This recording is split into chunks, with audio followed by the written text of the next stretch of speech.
All matches in European soccer's top two club competition scheduled for next week were suspended by the governing body UEFA on Friday due to the coronavirus.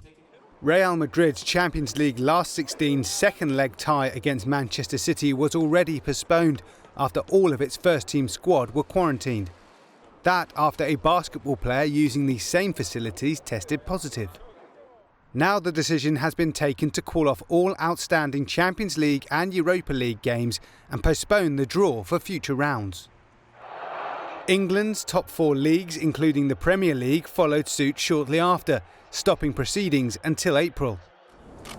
The manager of North London side Arsenal, Mikel Arteta, confirmed he has the virus, and players and staff from several other top-flight teams had already decided to start self-isolating. A domino effect of sporting cancellations has been happening rapidly around the world. All Spanish soccer will be suspended for the next two rounds of games, with France, Portugal and Italy also on hiatus.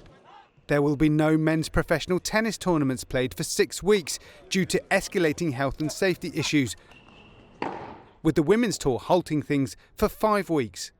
Golf's unofficial fifth major, the Players' Championship, was cancelled after just 1 day's play on Thursday, and the PGA Tour is stopping events until the start of April, with the Masters due to start a week later. Electric racing series Formula E has cancelled races for 2 months, and Formula One is not going ahead with its season-opening Australian Grand Prix, due to take place this weekend.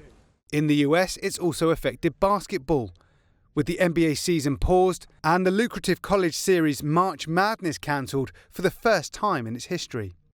However, one event back in the UK that has defied the coronavirus has been the annual horse racing spectacle of the Cheltenham Festival, which has seen as many as 250,000 spectators attending over the course of this week.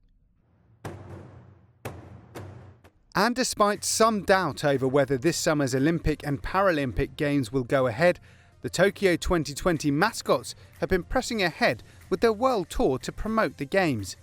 According to their own Twitter feed, they've most recently been in Barcelona before braving the rain in Paris.